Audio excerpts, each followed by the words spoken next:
Sa mundo ng DJI mini drones, hawak ko nga pala yung pinakabago, the all new DJI Mini 5 Pro.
Meron itong 48 megapixel high resolution camera.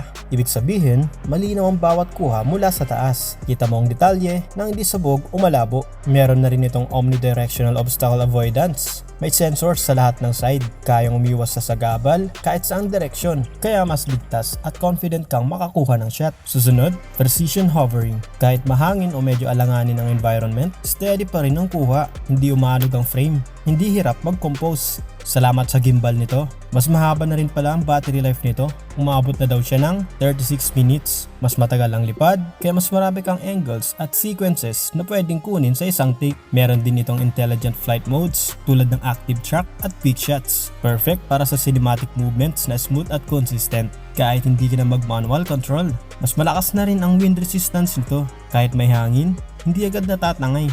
Mas stable ang shots kahit outdoor location. At syempre, kaya rin ito mag-perform sa low light. Kung sunset o gabi na, malinaw pa rin ang footage at usable pa rin para sa edit. Bali yung pinili ko nga pala ay Fly More combo. Kasama dito ang DJI Mini 5 Pro drone at ang DJI RC2 controller na may built-in display, so ready ka na kahit walang phone. May tatlong intelligent flight batteries para mas mahaba ang lipad, plus 2-way charging hub para laging ready. May kasama siyang 3 pairs of spare propellers, tatlong ND filter, gimbal protector, USB-C cable, at shoulder bag para madaling dalhin kahit saan. Lahat ng kailangan mo para makalipad at makakuha ng smooth cinematic shots nandito sa package na ito. Ngayon naman, isa-isahin natin ang quick shots ng DJI Mini 5 Pro. Una, ang rotate. The drone orbits around the subject in a circular motion. Sobrang smooth ng pag-orbit niya sa subject. Walang alog, walang hassle, instant 360 dramatic shot. Susunod, ang tinatawag na droney. The drone flies backward and upward with the subject centered. Grabe, tignan nyo to. Sa isang tap lang, automatically lalayo at tataas ang drone. Pero ako, centered pa rin. Perfect shot agad para sa mga solo traveler at instant reveal. Sunod naman ang helix, a spiral flight path that moves away and upward around the subject. Gusto mo ng mas matinding effect? Sa helix, pa-spiral ang lipad nito, palayo at pataas. Parang Hollywood movie ang datingan. Boomerang, the drone flies out in an oval path and then returns to the start. Isa rin ito sa paborito ko. Lalabas ang drone sa hugis oval at babalik sa pinanggalingan. Astig gamitin sa landmarks o kapag gusto mong may motion sa frame. At syempre, ang rocket. The drone ascends straight up with the camera pointing down. Para kang nag-elevated crane shot. Kita mo agad ang ganda ng paligid mula sa itaas. Pero ito ang pinaka-unique. Ang asteroid. Sa isang tap, nagiging tiny planet ang footage at lalabas siya nang pa-zoom out. Sobrang ganda pang intro o pang transition.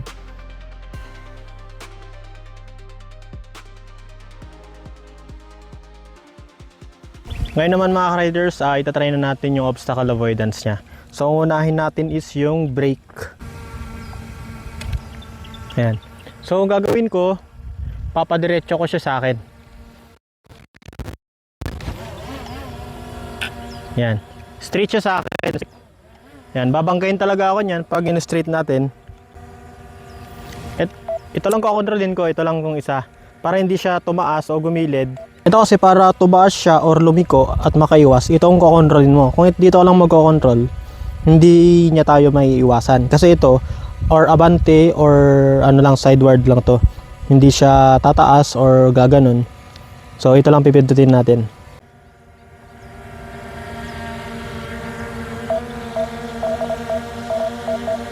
Ayaw.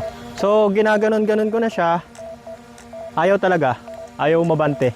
Sunod naman natin yung bypass.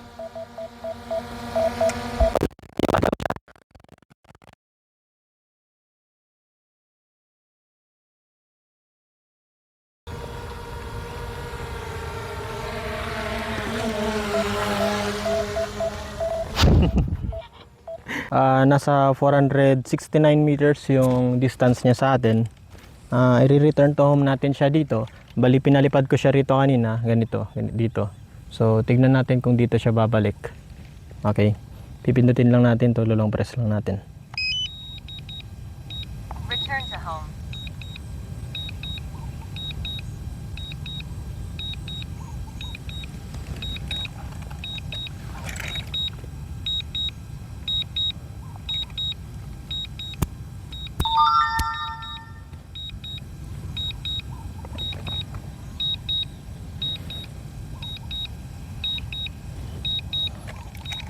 So tumatakbo siya ng 10.4 meters per second.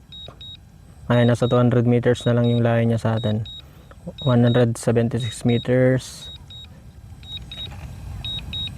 Ayun na siya, kita ko na.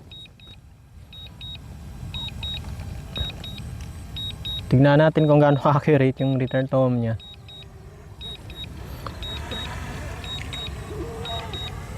Oh, wag ka dyan sa puno. Baka pumunta ka dyan sa puno eh. Akala ko naman. Saan siya babagsak? Ay, saan siya lalanding? Re-ready ko lang yung kamay ko. Baka kung saan mag-landing eh. Dito ka kanina eh. Area under aircraft unstable for landing, control aircraft. Okay. Wala siyang lalandingan, so imamanual natin siya.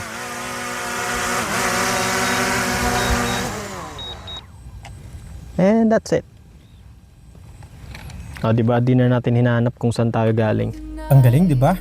Sa mga quick shots na yan, wala akong ginawa kundi pumili lang at mag-tap. Walang manual piloting, pero cinematic quality pa rin ang kuha. So ang tanong, para kanino ba ang DJI Mini 5 Pro? Kung naghahanap ka ng drone na portable, madaling gamitin, mas ligtas gamitin, at kayang magbigay ng cinematic quality footage na hindi mo kailangan gumamit ng malaking drone, ito na yon. Para sa mga travel vlogger, new drone pilot na gusto ng assurance, at content creator na gusto ng pro level shots sa isang lightweight package, highly recommended. So anong feature ang pinagusto nyo sa Mini 5 Pro?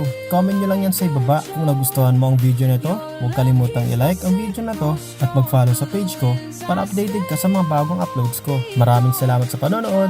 I'm Chris Roms at kita-kits sa next adventure. Peace!